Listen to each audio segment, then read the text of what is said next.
I'm your new teacher. My name is Mrs. Simpson. I've spoken about the youth and education a lot on this channel, mostly because our treatment of the youth, especially in schools, lays the foundation of their lives under capitalism. However, I also want to speak from my own personal experience as a former homeschooler. Homeschooling is a lifestyle that few know about beyond stereotypes, and it's also an area that I believe those fighting for liberation can adapt and learn from.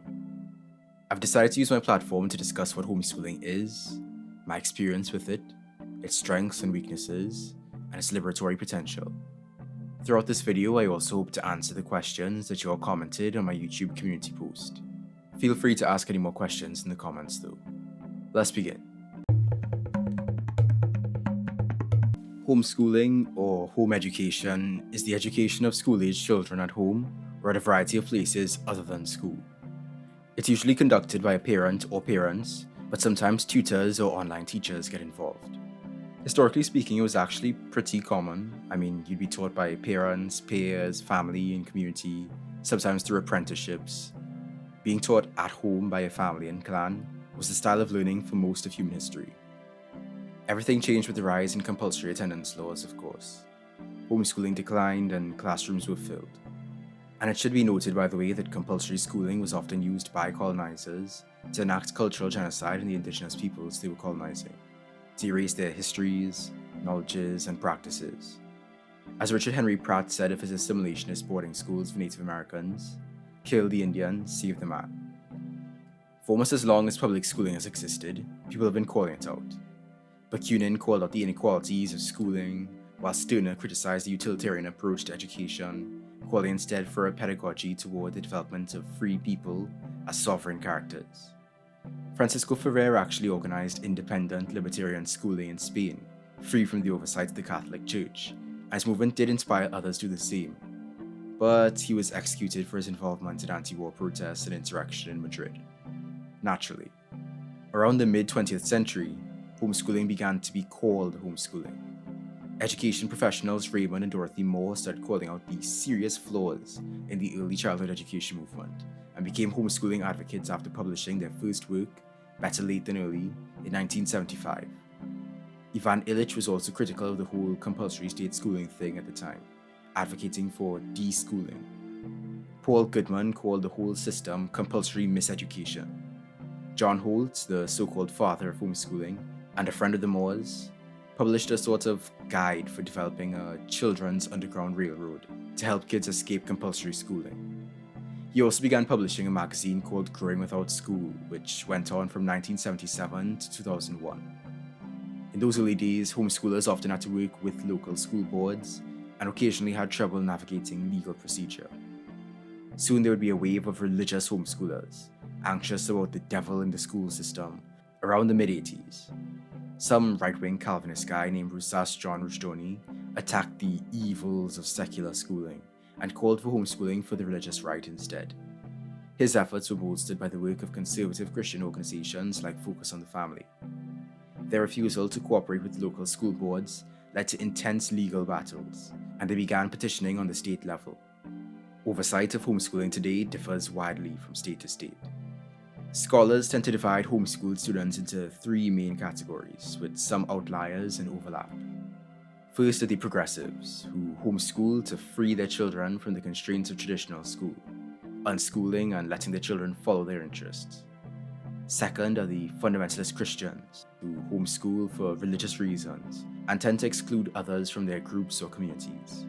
And third are the individuals who did not initially intend to homeschool, but ultimately adopted homeschooling anyway for practical reasons when other educational methods didn't work out for their children. That second group, the religious homeschooling right, quickly overtook the others. They eventually even excluded the Seventh-day Adventist Raymond Moore because they didn't consider him Christian enough, and they often required statements of faith to receive any support from their organizations. Michael Farris, the founder of the anti-LGBT pro-life Homeschool Legal Defense Association, quickly became the leader of the evangelical homeschooling movement. While early homeschoolers focused on liberating children from formal school, the evangelical homeschool movement had a vision of a wave of homeschooled children who could be launched into positions of power in the United States to transform it into a Christian nation. Wild stuff. But that's enough history. Read Mitchell Stevens' book, Kingdom of Children, for more information. With the rise of the internet, access to information for and about homeschooling has skyrocketed, and various companies and programs have arisen to capitalize on the whole movement. The major divide between the pedagogues and the ideologues still exists today, and often accounts for the stark differences in homeschooling approach. The ideologues have huge, well-funded hierarchical organizations, while the pedagogues have looser, more democratic organizations. Still, when it comes to homeschooling in practice, it's quite difficult to make any sweeping generalizations. I would say that everything varies, and especially motivations. Perhaps the local school quality is poor, or the child is being bullied, or the school is incapable of catering to the child's special needs. Perhaps the parents want the child to have more free time for their childhood. Or in some cases, parents want to indoctrinate their children into a particular political, religious, or moral position. For African American parents, homeschooling has sometimes been their response to the manifestations of systemic racism in schools and the lack of an in-depth education on Black history. Some parents need to homeschool because they're living in rural nowhere, or they travel around a lot, or their child is a really dedicated athlete or musician. Sometimes the kids just want the flexibility and appreciate the undisturbed learning environment, or they have health needs and have to work at home. The actual style of homeschooling varies considerably. There's schooling at home, or distant education, which isn't really homeschooling but rather something that folks have had to do thanks to the pandemic. There's also those who just import the classroom into the household, with tutors and heavy books and the whole ordeal. Some are very hands-on with a sort of apprenticeship style. Some use the multiple intelligences approach. Some order a curriculum from a religious organization. Some, of course, are dedicated unschoolers. Homeschooling families usually experiment with a few different styles, adding, subtracting, and combining as needs be. And of course, people's experiences vary. Some kids are indoctrinated, manipulated, or abused. Meanwhile, others thrive in a truly fulfilling learning environment. Like I said, it's difficult to make any sweeping claims. So with all that in mind, I want to take some time to share my honest, personal experience with homeschooling. Skip ahead if you're not interested. My homeschool journey began early. I'd done my time at preschool and infant school, plus my first year at primary school, but I was out of there by the end of Standard 1, just after I turned 7. My parents are deeply Christian people, so they felt called to bring us home and teach us that way. When we first began, we were basically copying the local school system at home. Of course, we occasionally went on field trips, and there was the addition of lengthy Bible devotions, but for the most part, we were doing the usual bookwork. Our day was structured and consistent. Between ages 8 to 11, my mom invested in an American Christian reading-based curriculum, because my siblings and I were pretty heavy bookworms. I really enjoyed those books, fiction and non-fiction. They covered all sorts of topics. I was reading Detectives in Togas to learn more about ancient Rome, The Golden Goblet to learn more about ancient Egypt, digging into a child's history of the world, and so much more. Of course, there was a lot of math, and science education was more of a hit and miss, since the Christian curriculum was anti-climate change and anti-evolution. But I learned from the internet later on. I had occasional tests, and technically speaking, all my work was homework. I loved it. It had its issues, of course. While my mom was a certified foreign language teacher, I never really picked up bilingualism, and not for lack of trying. She relied heavily on the books and the internet to fill in the gaps of her ignorance. But because we mostly worked with an American curriculum, I didn't learn much beyond the basics when it came to colonialism and my own local culture and history. My mom was no radical, so my homeschooling still had a lot of the same propaganda that state schooling does. But it was all she knew. It's all most people know, so I couldn't blame her. Tobago, where I'm from, has this intensely problematic, unnecessarily stressful national entrance exam for primary school students to enter secondary school. It's called the Secondary Entrance Assessment, or SEA. It's a very classist system, but we don't have time to unpack all that. My mom wanted to have some record of our academic progress, so she blended the bookwormish curriculum stuff with the local curriculum stuff to prepare me for the exam. I passed at the age of 12, I think, with flying colors and got placed in my first choice school. And I was given a choice. I could either continue my homeschooling journey, or I could go into secondary school for Form 1. I chose to continue, and since my mom was focusing on educating my other siblings, I was bestowed with the responsibility of educating myself, which I did. That shift to self-schooling was one of the best moves of my life so far. From the age of 12 to 15, I was basically running the show, freeform. She invested in a different booklet-based curriculum to help me along with my basic subjects, but I was on top of things. I'd wake up early, get my required stuff done, and then learn and do whatever I wanted after, mostly on the internet. I did a lot of creative writing. Sometimes I'd spend most of my days at the library, and that freedom to direct my own learning still drives me to this day. I was able to travel to a few other countries thanks to my dad's job, and I also tried many different activities, inconsistently, throughout, including track and field, violin, guitar, painting, and, well, most consistently out of all of them, swimming. It was good times. But there was a world outside of my happy learning bubble. My country also has an exam called CSEC at the end of Form 5 of secondary school, based on the subjects you would have picked up and been learning from Form 4. There are 2 exam periods every year, January and June. So as I was about to begin Form 4 in September, when I was 14, I decided to just try the January exams. That would leave me about 4 months to learn 2 school years of work in time for the exam. Bet. A family emergency precluded the support of my parents, but I still passed. And once I secured my passes, I decided not to bother with June exams and just keep moving forward. I enrolled in college that semester when I was 15.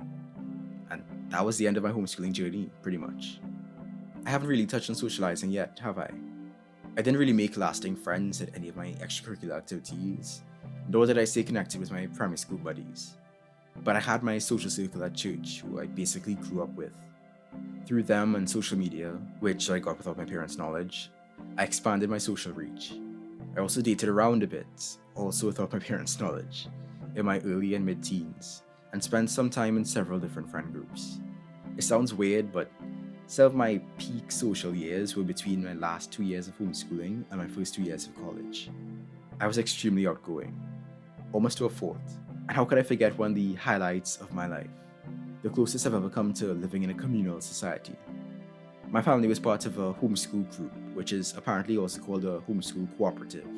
I can't place an exact number on how many families there were, as people sometimes came and went, but it was incredible. We'd meet every week to play, watch movies together, and hang out. We'd go on field trips, run around outside, exchange books, learn to cook and craft, and watch movies. I mean, we didn't live close, unfortunately, so it was quite a long drive to meet up, but it was always worth it. I had a set of aunties looking out for me all the time. We'd have get-togethers, Christmas parties, dinners, plays, and graduations. In fact, a couple of times we went to Tobago together. Of course, I am looking back at it with rose-colored glasses. Regardless, all in all, I love my experience. Let's talk strengths and weaknesses, though. When it comes to homeschooling, there are very few reliable studies and statistics available. In fact, there's a lot of propaganda out there. One of the main sources for studies in homeschooling comes from the Homeschool Legal Defense Association, that conservative Christian nonprofit. The other major research organization is the National Home Education Research Institute, which is headed by Dr. Brian Ray, whose studies on homeschooling have been heavily criticized for their methodological flaws and gaps. Regardless, it's difficult to make any sweeping claims with the research we do have. As I've said again and again, homeschooling is not a monolith, quite the opposite. Unlike traditional public schooling, which has underlying similarities across the board, looking at averages when it comes to homeschooling risks masking the wide variety in individual experience. Different studies use different definitions of homeschooling. It's hard to get truly representative data since so many families don't take part in studies, and many studies use measure of public school success that basically miss the point of homeschooling in the first place. No narrative will tell the whole truth, just slices of it.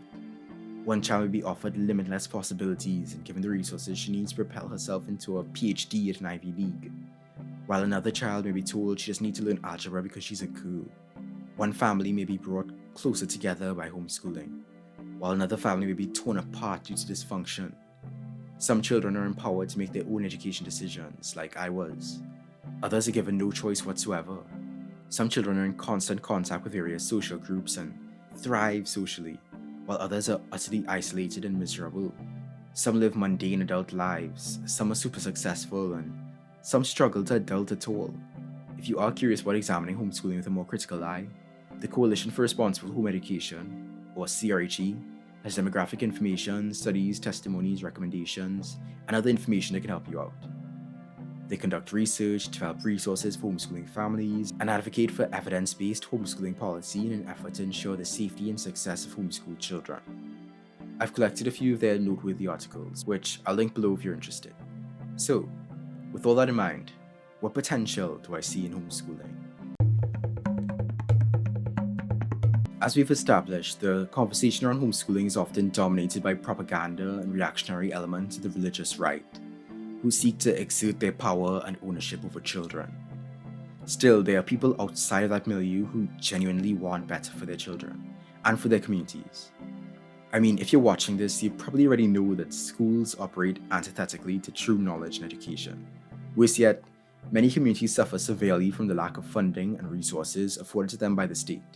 Here, the state's failures provide fertile ground for liberation.